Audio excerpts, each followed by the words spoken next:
Welcome to Black Expat Stories, the show where we dive deep into the experiences of Black people across the diaspora who have boldly decided to immigrate abroad in search of a better life. I'm your host, Courtney Bowden, and I'm a Black American writer who also took the leap of faith and moved overseas. I'm so excited to be having this conversation with you from my home here in Mexico. And so we are going to be chatting with an expat that hails from Panama. Her name is Charlotte Van Horn, and she is originally from New Jersey. She is also the founder of an amazing, growing expat community called Black Expats in Panama.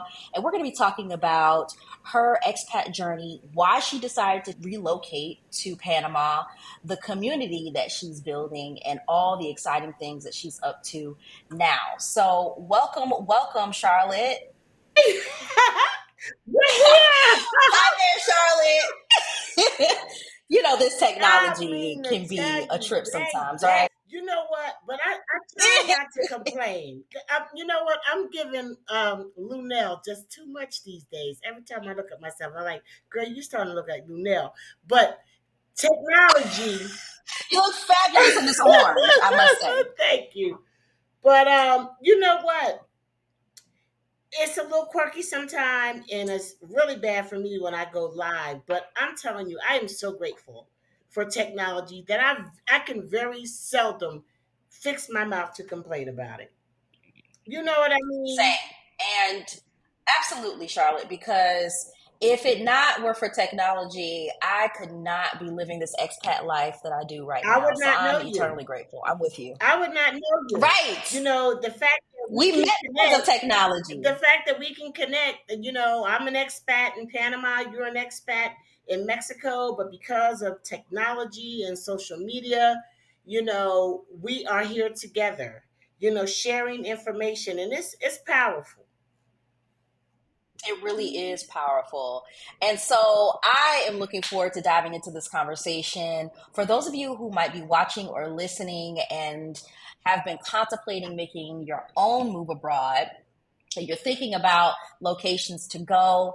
And if Panama has been on your radar, you definitely want to continue tuning in to this conversation because, again, not only is Charlotte based in Panama, but she is building and has built an amazing expat community there, which we're going to get into. But first, Mhm. Charlotte, take me back. I always like to ask my guests um, what their life what their lives looked like before becoming an expat. So, can you share that? What was life like before you made the move to Panama? Well, I consider my official move to be November 2021. Okay, I've been coming back and forth to Panama since 2004. My husband and I made our first investment in Panama in 2012. And so we invested and just started coming back like maybe twice a year, 2 weeks at a time, and, getting our house together and everything like that. But November 2021 was when I, just broke the cord. We have an apartment in Florida, but we sold our home and business in Virginia. So I would say that before becoming an expat, I was a Sister Locks consultant, a brand ambassador for Sister Locks. My day was like, maybe three clients a day. We had bought a unit in Northern Virginia where there was a storefront downstairs and a townhouse upstairs. And if anybody knows anything about the commute in the DMV, it was like heaven. So I was good. I was in my bubble. A lot of things were happening in the United States that I was kind of like not really having to deal with head on. So when Donald Trump came in and all of the, it was just like, muddy in the waters and stirring things up. I felt bad for my friends who were in corporate America with these emboldened, people, and this Right. energy, just the energy. So I was very grateful that I had my own business. I only deal with people I like and who bring the right energy, and I did not have a commute. So that was my life. My husband moved here in 2018. Once he retired a second time, and he transitioned here. And I started coming back and forth building a sister locks business here. I would come once a month, here and spend 2 weeks here and 2 weeks in the States. And I was doing that between 2018 and COVID. And then when COVID hit, I just was grounded in Virginia and my husband was here. So that's kind of what my life looked like before I became an expat here. That's so interesting that you were able to maintain a long distance marriage for what was it, like 3 years or so? How was that? Well, I mean, I didn't see him for 9 months. So he came in September 2018 and, he moved here. His parents were having health issues and things like that. And he's a little older than I am. So our tracks were different. And that's why I started doing Sister Locks because I knew when we retired here that I would be behind him and still need to do something. But my Spanish is not too good looking. But so I knew I'd have to do something. I'd have to do something hands on that didn't require a whole lot of Spanish proficiency. And so it was from September 2018 to pretty much March of 2020 that was I was going back and forth and it was great. It was great. Me and my husband, we've been together 30 years. And so, again, we Okay. started out talking about technology. Technology made it easy for us to not feel the distance, and, after 30 years, it's like, come on, son. I ain't got to be up in your face every day, all day. Anyway, so, you know what I Right. mean? You're locked in at that point, right? And then when COVID hit, I came back from Panama on March 9th, which was the day, like, because I was going back and forth, remember, which was Hmm. the day that they said COVID. And I remember getting on the plane and like hearing something about a virus, just a little tickles in my ear. I had been wearing a mask the whole time because all that traveling back and forth had my nerves bad. So I had been wearing a mask for Yeah. 2 years. And this guy got on the plane. Oh wow! Even before the Even 2 years before before the all pandemic, you've that been wearing a traveling mask. during flu season and all of that, I had just taken to wearing a mask on the plane and when I traveled. So I had masks when COVID hit. But See, don't black women be knowing? not Don't we know? exactly. And that's how look at God. Won't he do it? But this We be particular knowing. day, I got on the plane when I was headed back to the United States, and there was this white guy like sitting across from me, like going in. This dude has spray. He had on like 2 or 3 masks, and look, he had got the memo because I was like, Yes. damn. I mean, he is Somebody had told him very something. serious. I was thinking to myself, he is very serious. But by the time I got home, I understood because I got home late that night and I turned on MSNBC and they said COVID for the first time that I had heard, that word. And they said, this is something that's happening. And so that was the last time that I saw my husband. I saw him on March 9th.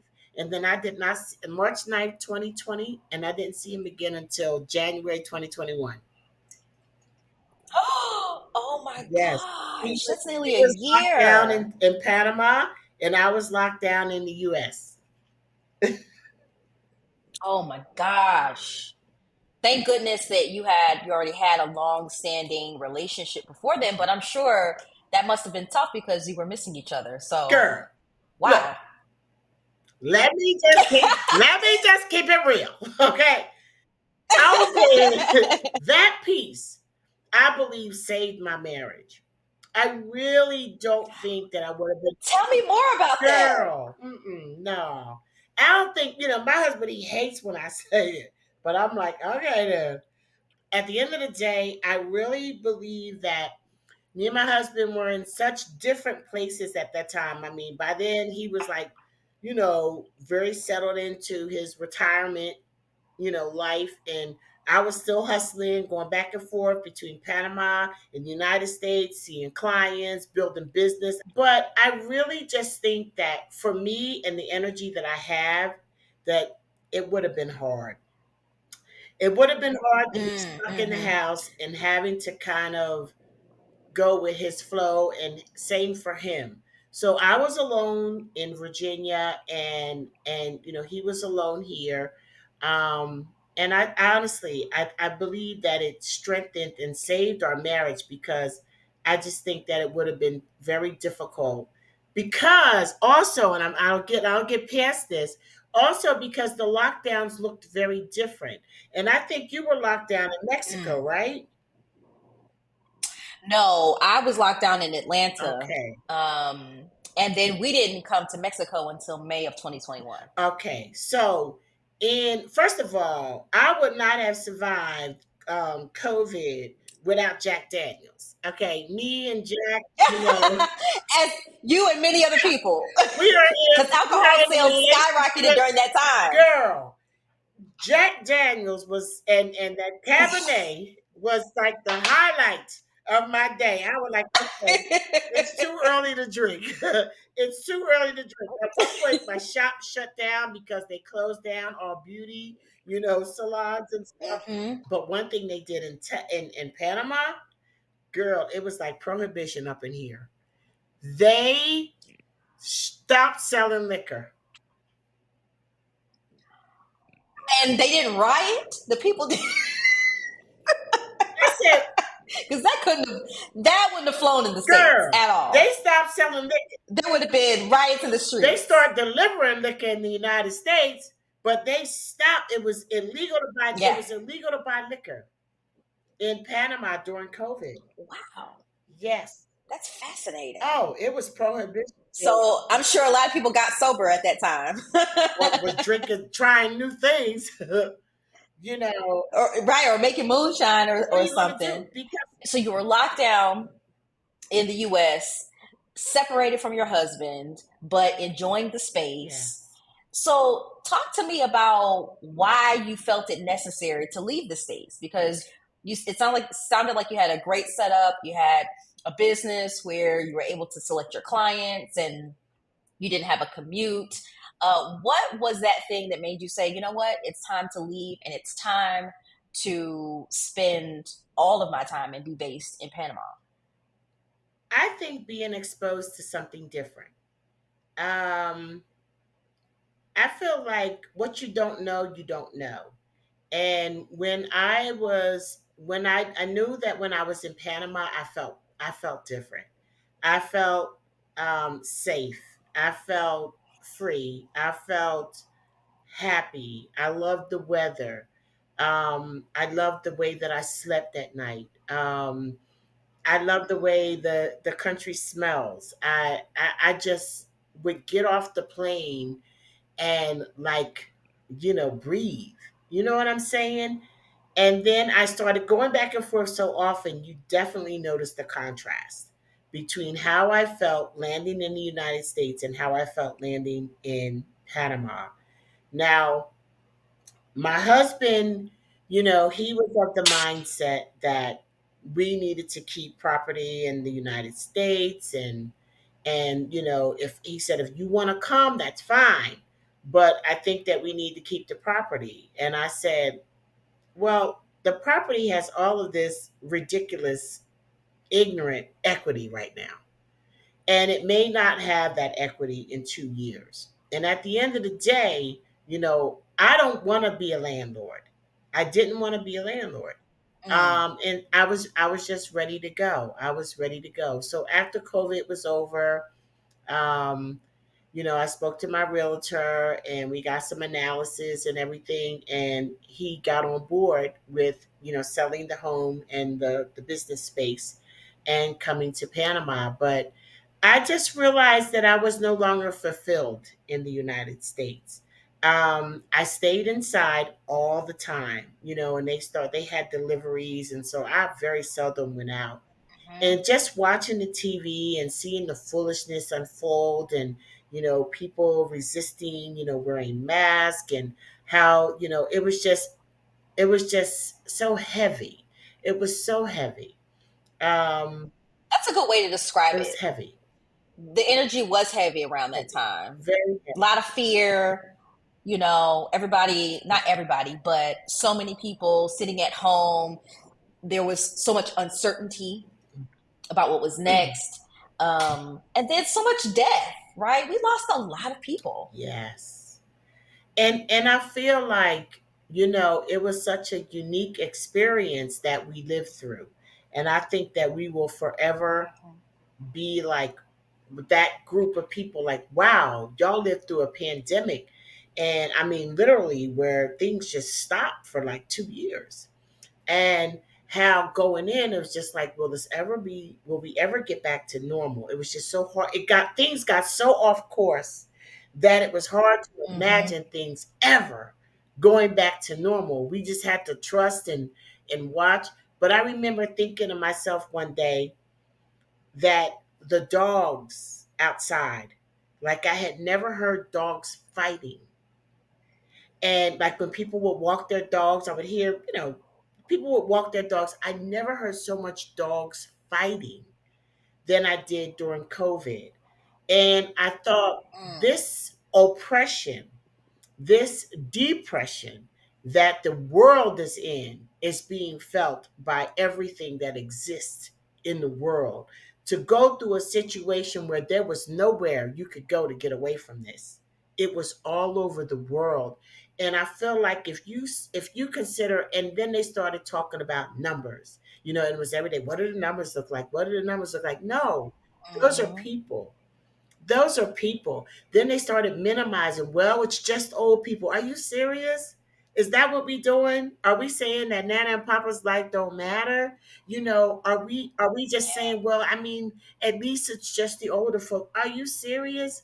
Nana and Papa didn't die in their sleep. Nana and Papa died gasping for breath. Girl, look, that COVID thing was heavy. And I remember thinking to myself one day, the the grief in the world at that moment. For every one person that represented a number in COVID, how many people were connected to that one person that Right. grieved their loss? And just like a fog of grief on the earth. That was heavy. And Charlotte, I would argue that it's still there because um, grief is not just about losing a life or mourning a life. It's also about mourning a drastic, traumatic change, Yes. right? Mourning the life that you once had. And Yes. I think that along with mourning the lives that we lost, we also were in grief around the lives and the possibilities and everything that Yeah. we sort of held up before this pandemic happened. And a lot of people, you mentioned uh, going back to normal, and so many people were wondering, okay, when are we going to get back to What normal? is normal? And I would argue, right, I would argue that whatever normal is or was, we ain't never going Never back going there. back. Because if normal was actually sustainable and a way to move forward, then our very foundations wouldn't have crumbled under this pandemic. Yes. So there is a new normal that we have to now get Exactly. adjusted to. Exactly. So so I'm curious to know, why Panama? Of all the places in the world, why there? Well, that is a good question because a lot of people ask that question. Like, Panama, where that's at again? My husband is Panamanian. And when I met him back in 1993, he says, I'm from Panama. I knew he talked funny, but I kind of thought that, and listen, I didn't pay attention in geography. And somebody told me, girl, they wasn't teaching us geography. Really? Maybe that's it. And he told me that one day when he retired, he was going to go back to Panama. I was like, "Ugh, very nice." Thinking to myself, I will probably not even know this guy in 2 years. But, eventually, he is what led me to Panama. So he was born and raised here. And he came to the United States at around 20. And he lived in the United States for about 40 years. He's retired Air Force and retired for one of the counties in Virginia. And sure enough, we came back here. So that, Just like he said, just huh? like he said. And the first time I came to Panama was in 2004. It was my first visit. It was my first international trip. I got a passport to come to Panama. And my daughter got her first passport. We got our passports the same time. I think I was 40 and she was 18. And we came to Panama and it changed her life. I mean, my daughter has Mm. traveled like so many places in the world. She was like, it just, in hindsight, she was like, wow, it just opened her eyes to like, there's more than the United States, And that's and what so travel that's how I ended up here. Mhm. does. And it's why I'm so passionate about it, because you will never remain the same. Nope. Once you step foot in another place, immerse yourself in another culture, maybe even another language, Mhm. um, your world expands. And it's so hard to shrink back into a Yeah. box again after you have After that, you traveled. get So that's what that's they call amazing it to hear. wanderlust. Yes. Yes. That happened to me. That happened to Like, where me. next? Where I next? had wanderlust. Mhm. Yes, and I still have Mhm. wanderlust. I'm still trying to figure out, okay, where we going next? Exactly. And I love it. So, Charlotte, how did your friends and family react to the news of you moving to Panama? Was it something that they expected because your husband was Panamanian and he, that was one of his goals to move back upon retirement, or was it something that kind of came out of left field for them? Well, I don't think that they were surprised that we did it because, like I said, we bought a home here in 2012. So they knew we were gonna make that move at some point. But I think that some of them were surprised that we actually did it. And I can remember my daughter saying, "Ma, how you gonna move to Panama? What about your grandchildren?" I'm like, "Girl, you ain't even got no kids." She just yeah, chick of a child. So like, what about your grandchildren? I said, listen, between technology and the proximity of Panama to the United States, we're gonna be all right. And we laughed about it. But I think that I was the first one to do it in my family. The first of all of my friends to make an international move, but I think that they kind of saw it coming. They just didn't expect it so soon. Mm. And so, even though you had, obviously been going back and forth to Panama visiting, you purchased property in 2012.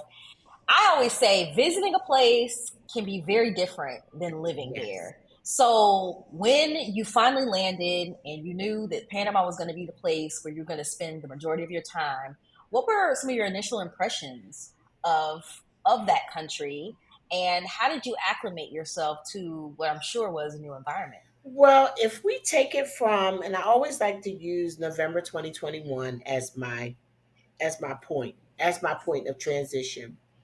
I have been coming back here, um, and my experience in Panama have been very positive. My husband's family is here, so it was very comfortable, for me to do that. The Spanish part is the worst.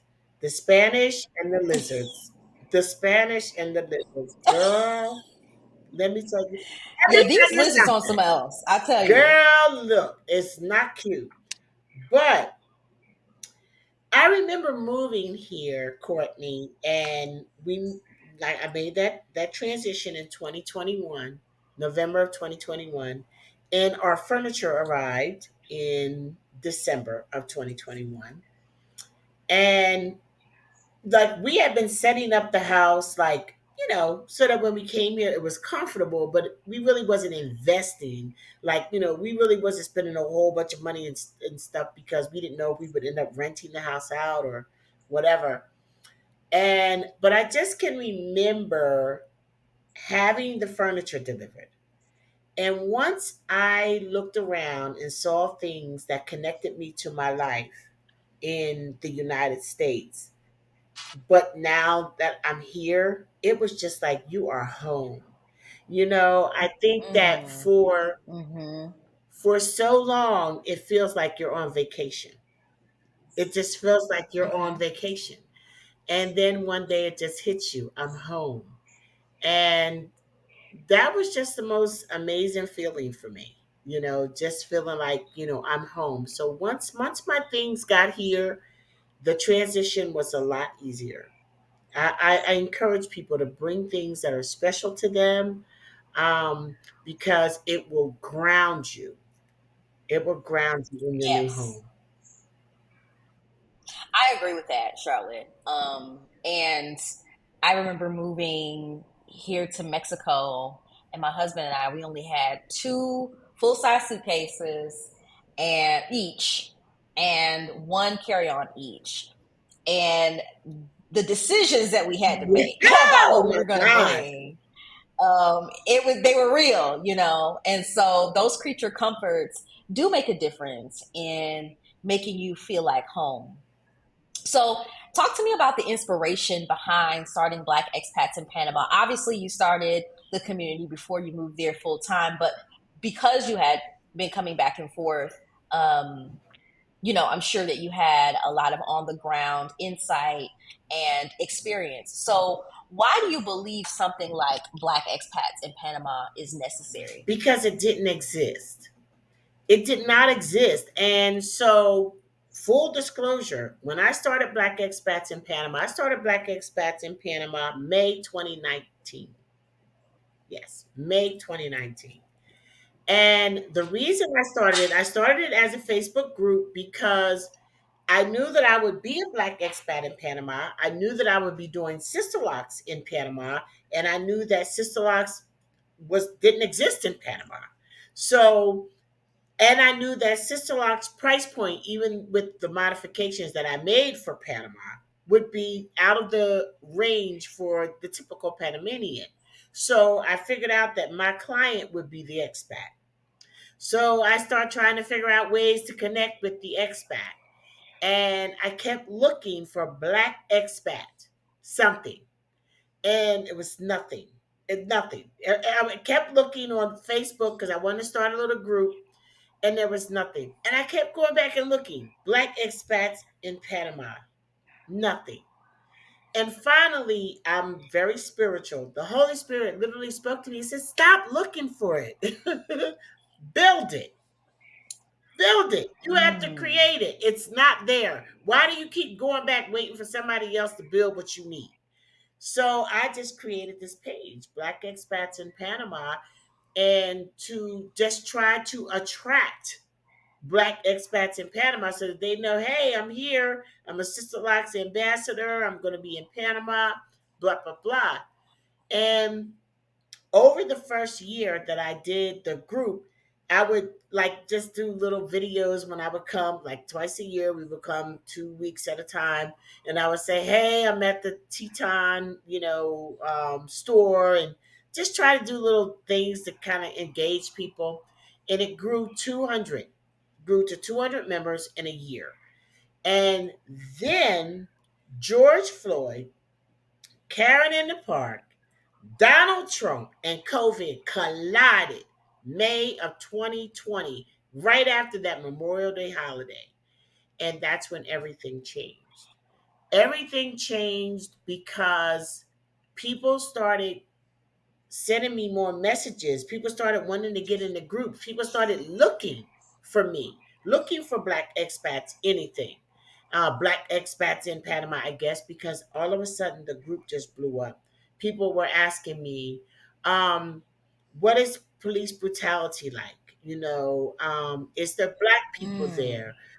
What is the medical services there? What does it take to become a resident there?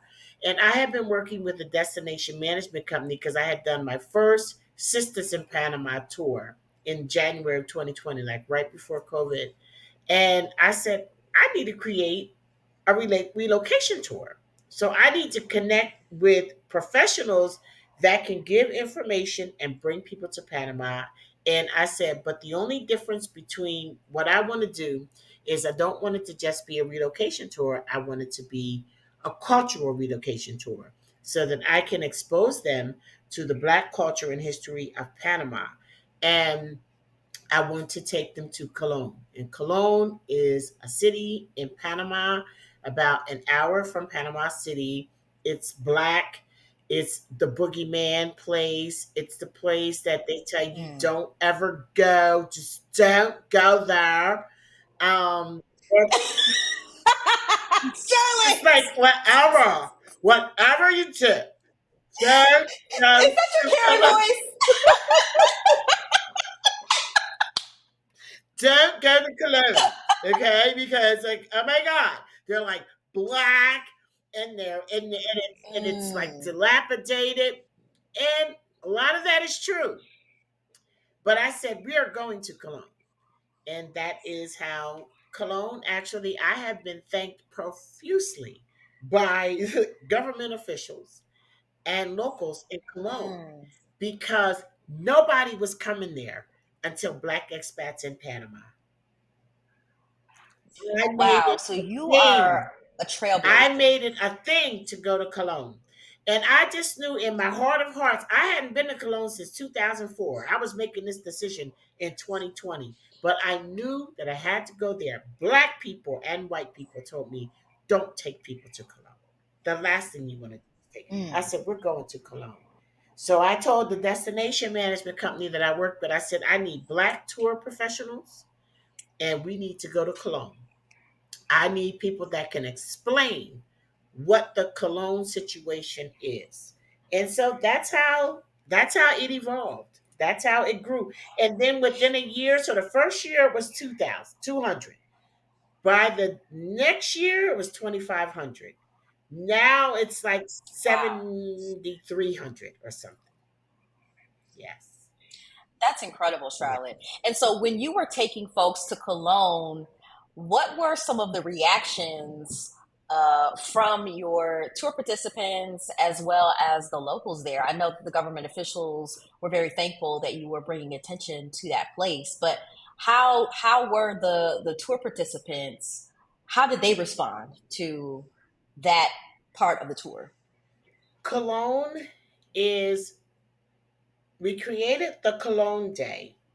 Um, Real estate in Cologne is very political. It is very locked down. It is owned by small groups of people and very hard to penetrate. Um, so my focus in the Cologne on the Cologne part of the trip is a whole day of history. History. I have a tour guide who has a degree in Afro Panamanian history. So Mm. it is like a whole experience. It is the turn up day. It's the day where we get on the bus at 8 o'clock in the morning and we don't get back to Panama City until 8 o'clock at night.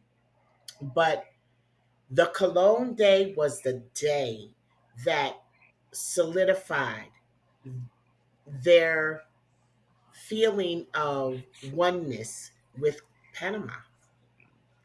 We have a relationship with the Congo dancers in Panama in Portobello, Cologne. They have named me Princess Baby. They have made like two polleras for me, like the traditional dresses, and I dance with them sometime. And it has just been it has just been the best part of the trip. And people are like, Mm. wow, they never knew Panama like this. And in Cologne they have maintained such a strong Congo history. So that's what it is. It's the African history. In Cologne there are two like sets of blacks pretty much in Panama. One set of blacks come from the Caribbean, like Jamaica, Barbados, Trinidad. They came here to build the canal. And then there are other blacks that came from Africa during colonization, and they came as slaves. And so that is the difference. You have one set of blacks who never spoke English, and then you have another set of blacks, the Caribbean folk, who had to learn Spanish to be here. Um, and Mm. so it's two. So it's the Afro Antilleanos who are the black Panamanians who came here to build the canal and railroad, and then you have the colonized blacks from Africa. and it's amazing. So during a 5 day tour, I show them the Caribbean side of Panama and the Pacific side of Panama. And the Caribbean, that Wow. yes, in 5 days, we able to do that. They're able to experience a black sand beach and then the clear, beautiful waters of the Caribbean side, the the side that nobody wants you to see. That part. I heard about the black sand beaches in Panama, and it's definitely on my list. So I'm going to have to go down there Yes, and attend one of your relocation tours yes, because it sounds like a good time, Charlotte. yes, it is. And that day is magical. That day is like, okay, I have created this vibe, and I tell them this day is our fun day. This is the day. This is the closest that thing you're going to get to a show enough vacation day. And I mean to tell you, it's oldies, old school on the bus. It's turn up. If you drink, you're welcome to it. We go to a private island after we see the Black Christ. Oh, Girl, we see the legendary Black Christ in Portobello, Cologne. We see the ruins. We go to, girl, I found a black owned restaurant, not a black operated restaurant, a black owned restaurant in Portobello called El Bongo. And when I tell you, we go out there, we have lunch over the water. Child, that's my day. Listen, don't get me started because I'm saying that's my day, baby. And I invite other Black expats who live here and people that are passing through, they can join us on that day. So our guests get to have this intermingling. We take a big, huge bus, hmm. and they get to intermingle with black people who are already living here, other Panamanians who are here, and people that are passing through. And it's an amazing day. It's amazing. So what other things can folks expect to experience on your relocation tours? I know you mentioned connecting them with real estate folks, with just the things that you would need to know about upon moving to a new location. So can you talk more about that? Sure. Well, the way it works is like a 5 day, you know, hit it and quit it. But when they come in, the first night you will meet a moving company, realtor, lawyer, doctor, urgent care center owner, insurance broker, and they introduce themselves. They make themselves available for our guests while they're here, um, answer questions that they have, and then the next day is a city tour where we'll take them to see units in the city and in the suburbs of Panama City, and show them what things cost, what new communities look like, show them areas so that they can come back, and if they want to buy something that's pre-existing, they'll know what the area looks like. We have our tour guide on the bus the whole time, explaining where we are, the history of the areas that we are in, the cost of living there, and just different options. And then the third day is our cultural Caribbean day. So we have it's our fun day. We go to Cologne. We get the whole history of Cologne. We do all of that. The fourth day we go to the Pacific side, which is um, in the Coronado Gorgona area, and we show people options for living on the beach.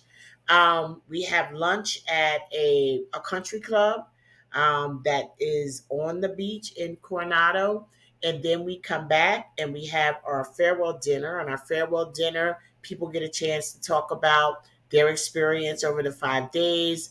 And they also get a chance to, we have some other cultural type things that we provide for them on those days. But we also go to like Mi Pueblito, which is it's a place where they have like replicas of housing that Black people lived in back when they were building the canal, with the replica of like a Mhm. famous church that is still occupied by SAMAP, which is the West Indian Museum, and they talk about, how the West Indians who built that.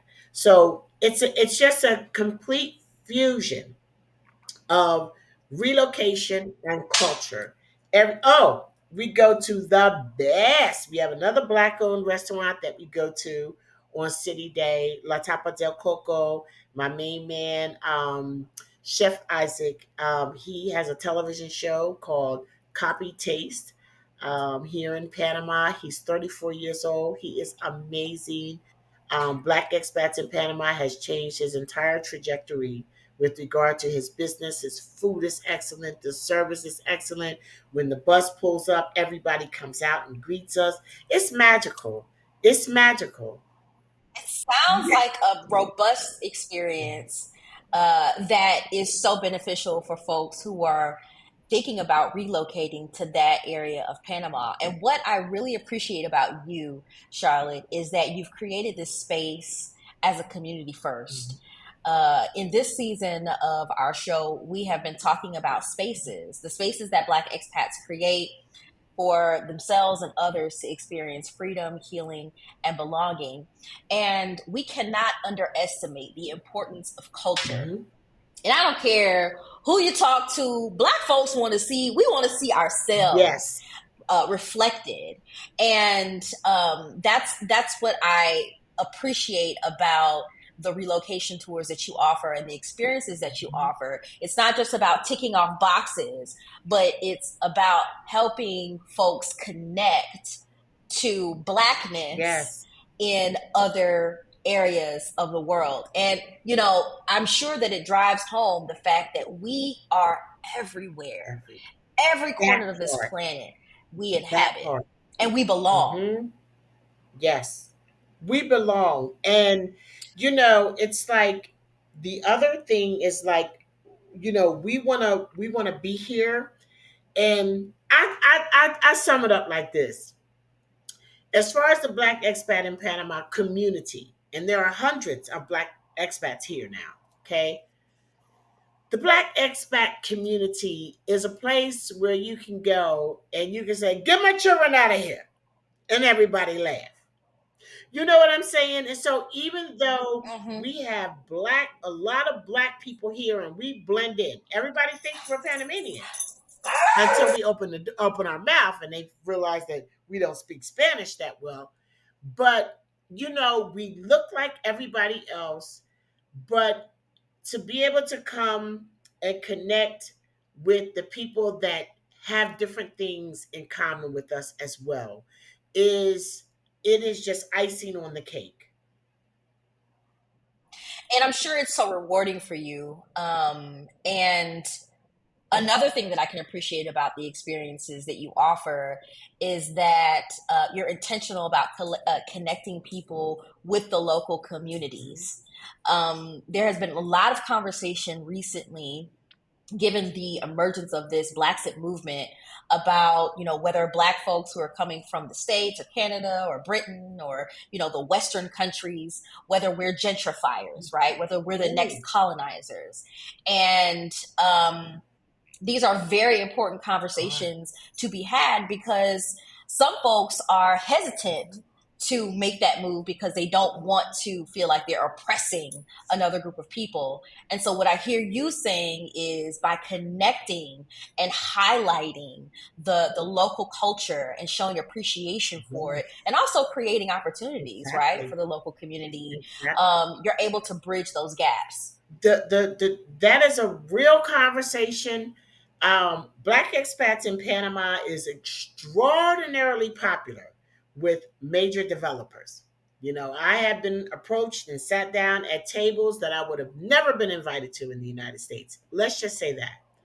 And one thing that I'm very clear on is that, we are still looking for a place to be the first place that Black expats in Panama say, okay, this is our place. This is a place where it's going to be, people do it all the time. You got Chinese, you got Chinatown, you got Little Italy, but somehow or another, when we say, let's do this, then people are like, why does it have to be black? Okay. Why? Right? That part. Yeah, isn't that wild? Yes, that part. Why does it have to be black? But let me say this. I always say it is a sensitive situation. I tell these developers to their face, if we got to move somebody to move into to build this, I'm not interested. We are not interested in displacing people so that we can live in these spaces. The other part of that, however, is that gentrification is real. We deal with it, we know exactly what it is, in the United States. However, it's going to happen. It's gonna happen. If we don't buy this stuff, somebody else gonna buy it. Okay, and trust me, they have Mm-hmm. bought a lot of it before we start thinking international. Okay, so my thing is, if we buy it, and the developers that I'm working with, I say there's a few things that need to happen. First of all, we need to have some say in the vendors, and the people who are building this. I mean, as far as the builders, I mean, use whoever done built your stuff right in the past. Okay, what I'm saying? But all right, because I mean, cute or not, ain't got nothing to do with black business. I want the building to stand. But when it comes to so many other things that go into this building process, we want the opportunity to have a say in who gets those contracts. So this is the conversations that I'm having. We want an opportunity to say we want to honor Afro-Panamanian heroes. You know what I'm saying? We want an opportunity. We want to be able to do things that highlight the contributions of Afro-Panamanians and do things that will be an asset to them, as opposed to just coming and taking. And what I say a lot is that Panama is very generous. Girl, the opportunities that you have here are just unbelievable. Okay? You understand why these Vietnamese, these Koreans, and Chinese and Indians come to the United States and kill it, because there are opportunities that we, as people from the United States, overlook every day. It's about conditioning your Mm-hmm. mind. It's about opening your mind to, you just get used to seeing the same things every day. But when you come to a foreign space, who brought hookah to the United States? That kind of stuff. When did we Mm-hmm. get addicted to sushi?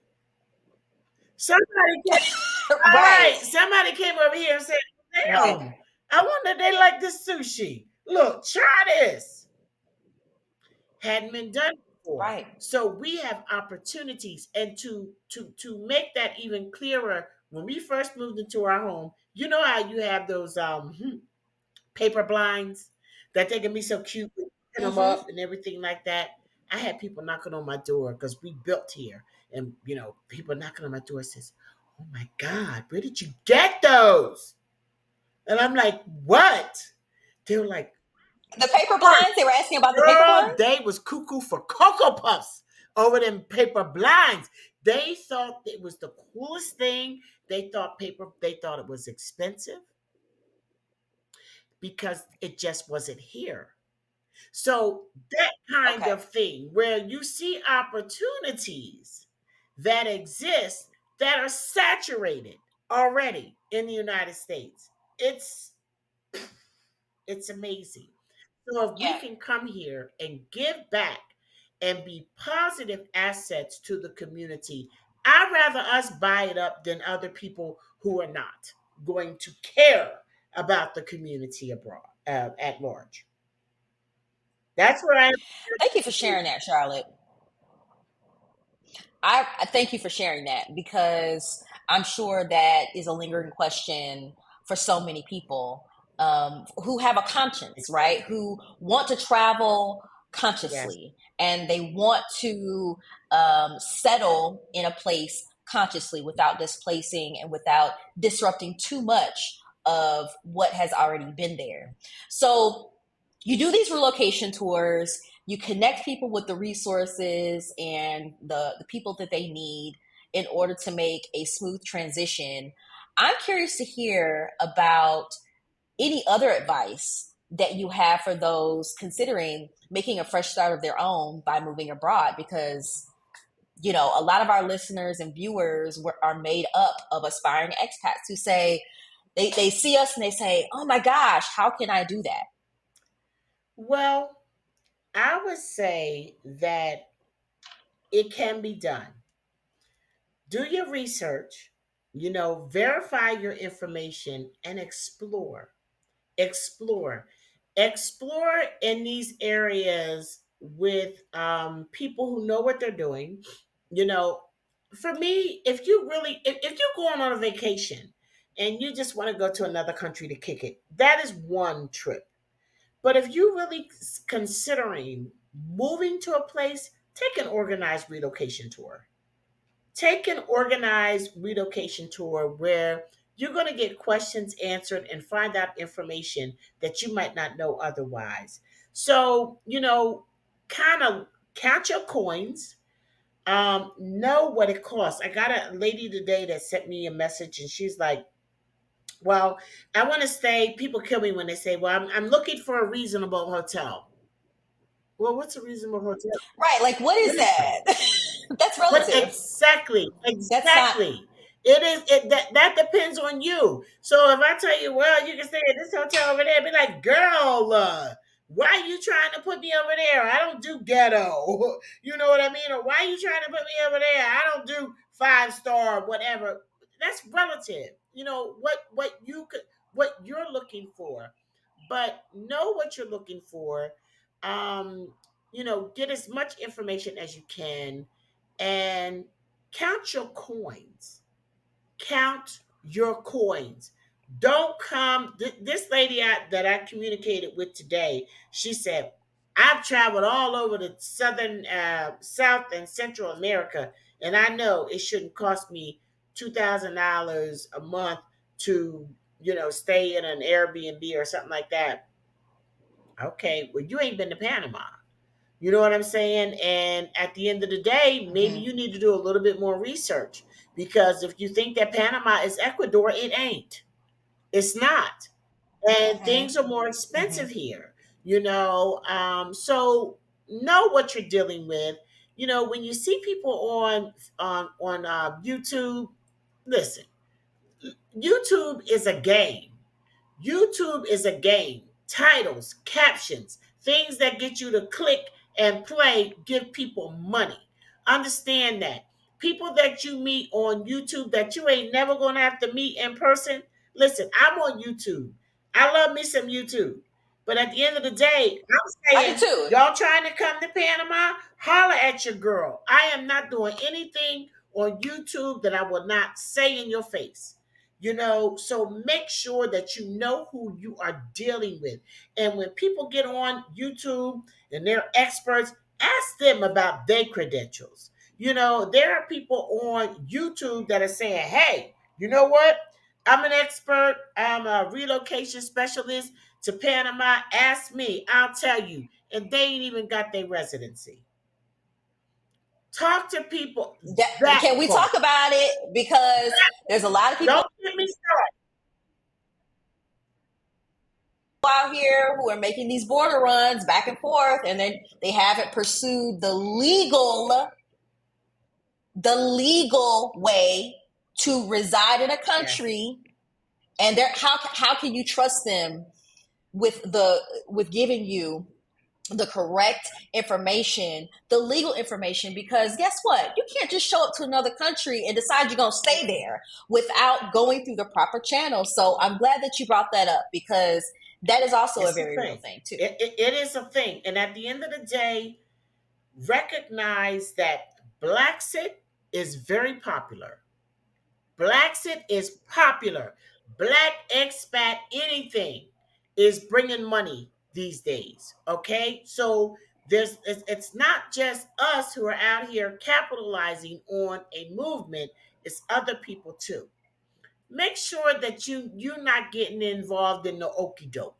Make sure that you are doing your due diligence, because at the end of the day, when you trying to save $5 because somebody on YouTube told you you could do it this way, but you didn't verify nothing, and you get to Panama looking crazy, or you get to Panama and you be like, okay, I had $100,000 in the bank. People actually come here thinking that because they sold their house, and they be like, mad rich and whatnot, when they looking at Money burn a hole in their pocket. that 6-digit bank account do not hold up if you don't have nothing to put into it. Make sure that if you need to earn a living in a country, make sure you understand the perimeters around that, because America lets everybody, the United States, and that's something else that we need to learn as expats, is like America is north, south, and central. Okay, it is not Thank the you for United schooling States. The us. United States is Yes. a part of America. It is not America.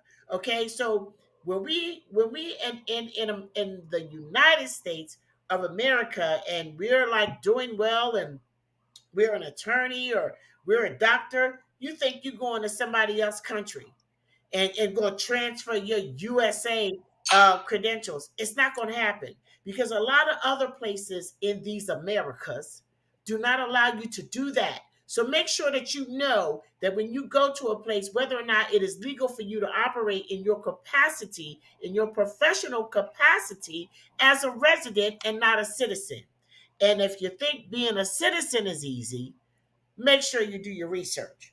You think being a citizen in Panama is easy peasy and loosey goosey. It's not. Okay. And it's not going to Mm. happen between today and tomorrow. It's going to be a process. You're going to have to be a resident and show yourself worthy of being a citizen. So you come over here and you got a few dollars in the bank, and you said, okay, I'll get a job, even if I gotta make less, it's okay. And then you find out that Panama protects its citizens from foreigners coming in and taking all their jobs. You know, I don't have no beef with that, because I don't know the last time I had an American a doctor that was trained in the United States. All the doctors I've had are either Asian, Indian. They're not there. They are foreigners who have come in, Mhm. and because the U.S. is the way that it is, and they could get these doctors for less, they've taken over the industry. Not to say that I'm not saying anything about those doctors, but what I'm saying is that's not what you're going to get here in Panama. So don't think that you're going to come over here and do what you do. I said what I said. Yeah, and I think that's right. But I'm glad that you mentioned that, because I find that social media, and this is why Black Expat Stories exists as a platform, not only to inspire people with amazing stories like yours, but to also inform. Because what I find is that on social media, the conversation often gets flattened out to, how much money you can save by moving to another country, and how cheap it is to live there, and how easy maybe the visa situations are. And it really doesn't give people an accurate picture of what that experience is like. And people are making their decisions based off of this content. And so they're selling everything, right? And moving to these Right. places, and are encountering a rude Right. awakening, because they're realizing, oh my goodness, I need a way to make a living. Or, oh my goodness, the money that I thought that I had may not stretch as far as as I thought it would. So I'm so happy that you offered that as And then you advice. start getting Now, messy. I'm Then you start getting messy, because then you start dealing with the micro Black expat community. And when people start getting broke and they haven't prepared for the next step or the next dime, they just start looking around for money. And when they see you doing something, they say, She over there making all that money. Listen, these people, they think I'm rich. Okay, they think I'm rich, and never mind the fact that I work 24 hours a day. It doesn't matter. They just see that I've been able to monetize something, which I have, and I don't apologize for that because I work hard for that. But people look and they say, "I'll do what she's doing." I'll do A lot of that part. copycats. Okay, that part. I'll do what she's doing. Nobody has an original thought in their mind. Nobody had thought about what about when my 6 figures from that sale of that home runs out? Then what? And then you just start looking around about how you can tread on other people. And that is the unattractive part. I have been approached by a couple of reality show possibilities. And I had one person ask, what is the conflict of Black expats and how do you in Panama and how do you settle it? I said, interesting thing is this. There's a lot of singles here in Panama. You would think it would be like somebody man looking at somebody else, or somebody woman all up in here with her breast out, you know what I mean, trying to get some action. Mm-mm. No, that's not it. We ain't having them kind of problems. The problems that we have are business because people get desperate and they start treading on other people's stuff. I'm a pioneer, and you say what you want to about Charlotte Van Horn, Black Expats in Panama. I'll tell you in a minute. I'm Rick James. Okay, what I'm saying. That's what I said. Yes, baby. Bringing the Rick James I'm Rick energy. James. Yes, I put Rick James in it. Yes.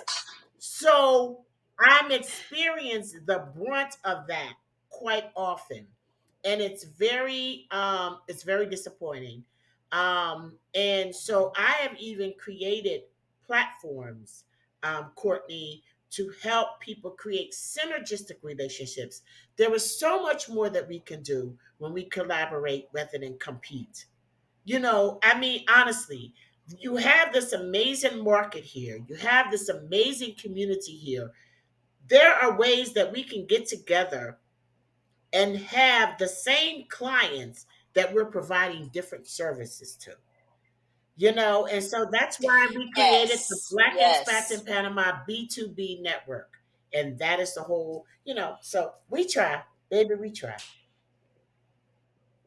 And this is also an issue that I've seen within the Black expat community Really? here, where I'm at in Mexico as well. Yeah, and I'm happy that you are talking about this because, first of all, I think that too often, too many of us come to these places with these old mindsets. And, once folks start to kind of get desperate or low on funds, it then becomes this fierce competition. And, I have a very interesting way of defining competition. I do believe that competition exists, but I just believe that it's just a variety of options. It doesn't have to be this contentious thing. And I find that if if we really want to thrive, collaboration is where it's at. Collaboration over competition. That's the way that I move because there are so many people um, who have complementary skills, talents, and things like that that you can synergize with that you mentioned earlier. Um, there's just so much out here for us, and I just have of the belief I don't have a scarcity mindset when it comes to things like this. I believe in abundance, and there's enough for all of us out here to eat, but we all have to believe that and we all have to move accordingly. But we don't. And so that is one of the things that we have to overcome. And I think that Mm-hmm. is one of the things that kind of gives me some sadness when it comes to the things that we do when we get out here in other countries.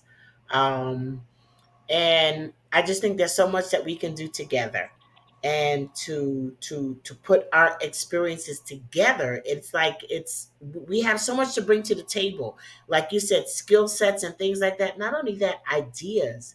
We are in environments, we Yes. are blessed to be in environments where a lot of the stuff that we can come up with is going to be new stuff to the community here. It's going to be stuff, listen, coming up with old stuff. Old stuff. There are so many things in an international community, when you move and you become a black expat, that you say, you know what? It's not like I don't like Mexico. It's not like I don't like Panama, but Lord of mercy, I sure would like an R&B club to go to every now and again. You know what I'm saying? I wouldn't Yeah. mind having a jazz, concert, and or having some, comedians come through. Those are all opportunities that we have sitting in front of us. Yes. Yes.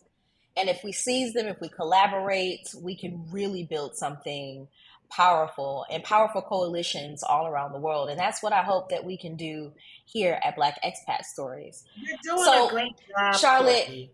You're doing a thank you. great job, and I'll just say that, sometimes you may not get the attention and the likes and the shares that you would like to get, but I just want to say that you're making a difference, and that's me. I'm not the most popular person on social media, but I know that I am making a difference in a lot of people's lives, Yes. and it's like they see us doing it and they know that they can do it. So there's a lot of people that won't come out and say, Courtney, what you did really got me to thinking. They won't come out and say that, but they'll do it. So you just keep doing what you're doing. And no matter what we do, we can't look at it as uninteresting because other people have never Yes. done it. And we get to the point where, we do stuff and it's like, this is what we do. Right. It becomes normalized. Yeah. Yeah. But I was in the grocery store the other day and I take out my camera. I got a ton of video that I haven't put out. But I take out my camera and I'm like, see, people need to understand. If you want that Johnsonville sausage, this is what you finna pay. You know what I'm saying? Right. A premium. Yes. Yes. Like, have you ever paid $5 for a bag of chips? Oh, A bag of blue oh, Doritos? Probably yes. not until you get here. This, you will be tested. How bad you want that U.S. brand? Yes. How How bad bad do you want it? you Because want that it? Johnsonville sausage is $10 and some change, baby. Yeah. All day. All day. So that kind of stuff. And people come and they think, okay, so my rent, instead of me paying $3,000 a month for a two-bedroom apartment, small apartment somewhere in the DMV, I'm gonna have this nice size apartment for $1,500, but I got city views at night, I got water views in the daytime. I am living. But there's other things that come with that because it seems like to Right. me that Panama was like, well, okay, if you want air conditioning, that's going to cost you. So I was just doing some taxes. My husband, praise the Lord, from whom all blessings flow, pays all the bills in Panama. Hallelujah. Okay. I happen to see what he's paying on electric. I'm like, damn, this is a lot. This is a lot. Our house is probably about 2,500 square feet at this time, but he pays no less than $250 a month in electric. In a couple Wow. of months, I was like 457. What was we doing? So that's a reality. That's a reality because Yeah. you can live in a place that's a little bit less, but you still have your utilities, you have your transportation, you have all of these different things. People come, and I've been dealing with people who come with a friendly nations visa, which is a very popular visa here in Panama, where it used to be you could put $5,000 in the bank and boom, boom, stickety boom, you are ready. But again, I Mhm. remind people, do what you want to do now. Don't wait till later because things can change at any given time. Yes. Okay, so the friendly nations visa Yes. changed completely. So now they was like, okay, so we changed our mind. This what's going to happen. You can move here on a friendly nations visa if you buy a home for $200,000 or more. Or you can move here on a friendly nations visa if you open up a corporation.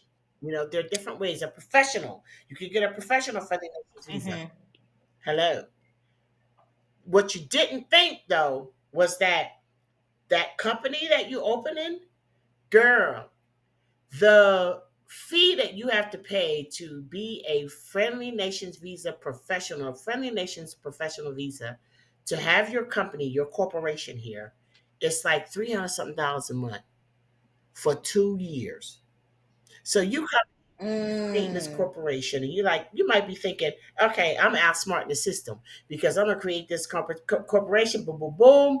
I'm gonna get my visa. But Panama's saying, okay, well, yeah, that's cool, but you need to pay $300 a month just to have this corporation. That's a significant Wow. investment. And It that's a is. significant investment. And I just did some things with my business, and I asked my lawyer, look at here, tell me, is this what it's going to be for me? She said, no, that is Friendly Nations visa. So know what you're dealing with. You're going to have expenses here that you didn't consider. You know, the rent might be cheaper, but where are you going to send your kids to school? Right. These are all things that you have to consider. And that's why I wanted to have you on the show today because the idea of a relocation tour is something I wish my husband and I had when we moved here to Mexico. If we had somebody to connect us with all the things or all the people that we needed to just have in our Mhm. contacts list, it would have made the transition a whole lot easier. And so I just want to take the time to say thank you, Charlotte, for offering that for those who are looking to relocate to Panama and for us. Specifically as a people, because the Blaxit is not a moment; It's it's a not a movement, moment, it's a and movement. it's because of people like you who are Yeah. creating these spaces for us to thrive in these new Yeah. locations. And be here And to you support each know, other. yes, we have to. We have to. So I know that Panama was your first passport stamp. I'm curious to know, why do you believe Panama could be a great place to start or continue one's expat journey?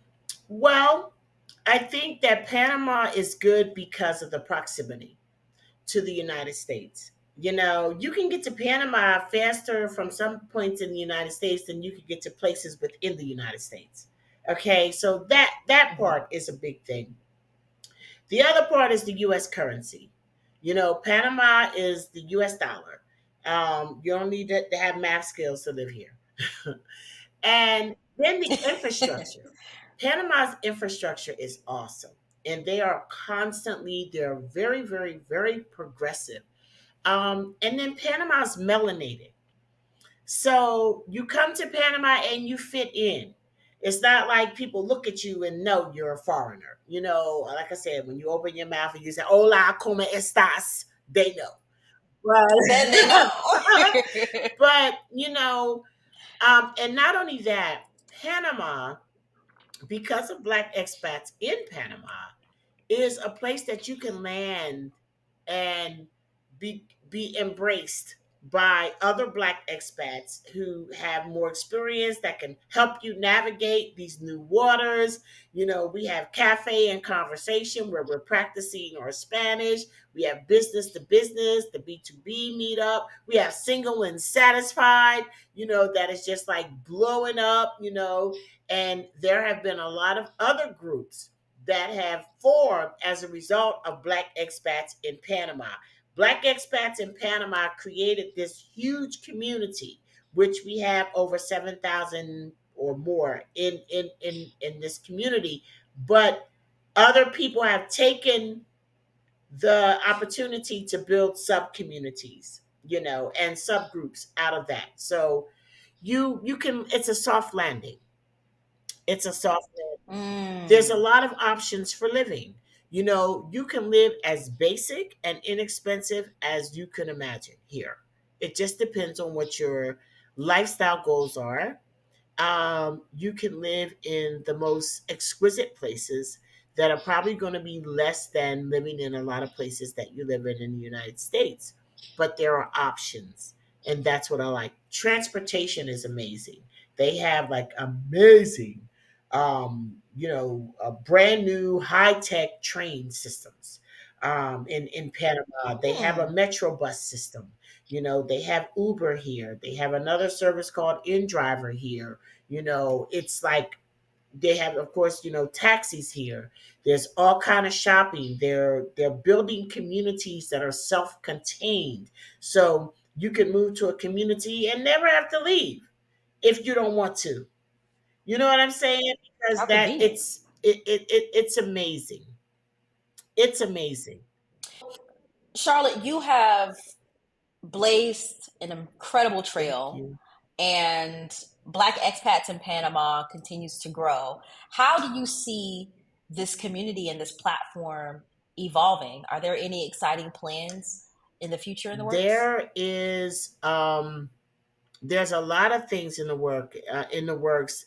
We are stretching out. We're about to release our first book, which is Afro Panam a guide to Afro Panamanian culture, written by a sister in Mexico, Congratulations. Jamila Muhammad. We had Jamila come in. We put her with scholars here in Panama to enhance what she had done. So that's coming out.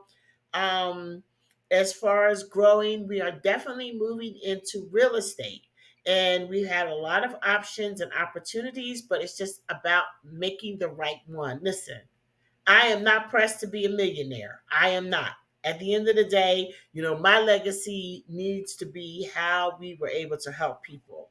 And so there's a lot that we're doing. We have continued to extend the cultural offerings that Black Expats in Panama does. We have like all kinds of relationships throughout the city with business owners, with locals. Um, it's amazing. The growth of Black expats in Panama has been unbelievable, and we are going to be expanding into other countries. Mexico is on the list, and so stand by. How exciting! Yes, yes. That's so exciting. So before we get out of here, where can folks go to connect with Black expats in Panama? Well, I love my YouTube channel, Black Expats in Panama YouTube channel. We're on Facebook. We have a Facebook page. We have a Facebook group, a private group. We are Instagram, Black Expats in Panama _TM. Our website is blackexpatsinpanama.net. You can give me a call at 540-446-5107. Just put in Black Expats in Panama on your Google bar, baby, and you will find. Yes, the one and only Charlotte Van That's Horn. right. Thank you That's so much right. for making the time to chat with me today, Charlotte. I know that this is one of many conversations that we'll continue to have. Yes, Courtney, thank you so much for what you are doing. You are such an excellent sister. I mean, that I saw you Thank and your you. husband on an interview, and it was me that reached out to you. I was like, hey, girl, how you doing? Because I knew that you were someone who was excellent, who is doing things that is going to make an impact on our community. And I just knew that we needed to connect. And I'm so happy that we've connected. I'm so honored to be here on your show. And I'm looking forward to the things that you and I will do in the future. Oh, same here, Charlotte. Thank you so Thank much you. again. Thank you for having me. Thanks for listening and watching as we explore the journeys of Black expats finding freedom, healing, and belonging across the globe. Charlotte's story reminds us that home can be wherever we build connections and peace. Are you feeling inspired to embark on your own expat journey? Hit subscribe to join the conversation and follow us on Instagram and TikTok at Black Expat Stories for sneak peeks and more stories like Charlotte's. Now, if these conversations resonate and you want to help this platform grow, then I encourage you to become a friend of the show. Not only will you enjoy early access to new episodes, exclusive bonus content, and behind the scenes glimpses, you'll also be supporting our mission to amplify the voices of the pioneers at the vanguard of the next great migration. Just head to blackexpatstories.com/support to join our growing community. However you choose to connect, keep your passport ready and your dreams without borders. Until next time, I wish you peace, love, and passport stamps.